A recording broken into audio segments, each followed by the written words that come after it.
Halo, kembali lagi di Azam Animasi. Apa kabar? Semoga semuanya sehat dan selalu sehat ya. Di sini saya mau menceritakan cerita pendek tentang horor. Kalau mau tahu, tonton videonya sampai selesai ya.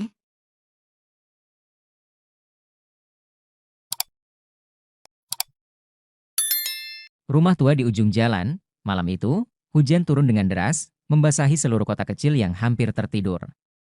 Jalanan sepi, hanya terdengar gemuruh petir yang sesekali menyambar. Di ujung jalan yang gelap, berdiri sebuah rumah tua yang sudah lama ditinggalkan. Orang-orang di desa sering bercerita bahwa rumah itu berhantu, tapi tak ada yang pernah berani membuktikan kebenarannya. Laras, seorang gadis berusia 21 tahun, baru pindah ke desa tersebut. Dia mendengar banyak cerita tentang rumah tua itu dari penduduk setempat. Rasa penasaran yang selalu ada dalam dirinya mulai muncul. Meskipun Laras bukan tipe orang yang mudah percaya pada hal-hal gaib, ada sesuatu tentang rumah itu yang membuatnya ingin tahu lebih dalam. Jangan ke sana, Laras, kata Pak Amin, penjaga toko kelontong di desa itu. Rumah itu ada sesuatu di dalamnya. Banyak yang sudah mencoba masuk, tapi tak ada yang kembali dengan selamat. Ya, Laras hanya tersenyum kecil. Mungkin mereka hanya terlalu takut, Pak Amin. Saya tidak percaya dengan cerita-cerita seperti itu. Malam itu, Laras memutuskan untuk berjalan menuju rumah tua tersebut. Dengan senter di tangannya dan jaket tebal yang membalut tubuhnya, dia melangkah di bawah hujan yang semakin deras. Lampu-lampu jalanan yang redup semakin menambah suasana mencekam. Sesampainya di depan gerbang rumah, Laras merasakan bulu kuduknya berdiri. Rumah itu tampak lebih besar dan menakutkan dari dekat, dengan jendela-jendelanya yang gelap dan cat dinding yang sudah mengelupas. Sebuah suara pelan terdengar, seolah-olah ada yang memanggil namanya.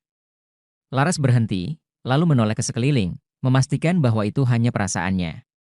Namun, suara itu semakin jelas. Laras. Laras, dengan gugup, dia membuka pintu gerbang yang sudah berkarat dan melangkah masuk. Pintu rumah tua itu sedikit terbuka, seakan mengundang siapa saja yang berani untuk masuk. Laras mendorong pintu tersebut dan masuk ke dalam. Bau apek dan lembab langsung menyerbu hidungnya. Di dalam, semua tampak kosong, tetapi ada kesan bahwa tempat itu belum benar-benar ditinggalkan. Saat dia melangkah lebih jauh, tiba-tiba terdengar suara langkah kaki dari lantai atas. Jantung Laras berdetak lebih cepat. Mungkin hanya tikus, pikirnya, mencoba menenangkan diri. Namun, langkah kaki itu terdengar terlalu berat untuk seekor tikus. Dengan hati-hati, Laras menaiki tangga kayu yang berderit. Setiap langkah terasa seperti sebuah keputusan yang salah, tapi rasa penasarannya mengalahkan rasa takut. Di ujung tangga, dia melihat sebuah pintu kamar yang sedikit terbuka. Laras mendekati pintu itu dan mendorongnya perlahan. Di dalam kamar, hanya ada sebuah cermin besar yang tampak tua dan berdebu. Laras mendekat dan melihat ke dalam cermin. Wajahnya tampak pucat dalam pantulan. Namun ada sesuatu yang aneh. Di belakangnya, seolah-olah ada sosok bayangan hitam yang berdiri. Laras berbalik cepat, tapi tidak ada siapa-siapa di sana. Tiba-tiba, lampu senter Laras mati, meninggalkan dia dalam kegelapan total.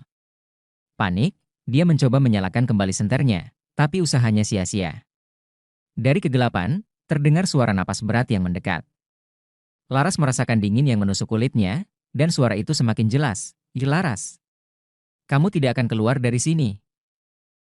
Dengan gemetar, Laras berusaha berlari keluar, tapi pintu kamar mendadak tertutup dengan keras. Dia mencoba membuka pintu, tapi tidak bergerak sedikit pun. Di tengah kepanikan, Laras merasakan sesuatu menyentuh bahunya. Dia menoleh, dan di sana, dalam kegelapan, dia melihat wajah pucat seorang wanita tua dengan mata kosong dan senyum menyeramkan. Laras berteriak, tapi tidak ada suara yang keluar. Tubuhnya membeku, dan sosok itu perlahan mendekat. Bisikan lirihnya masih terdengar. Selamat datang di rumahku.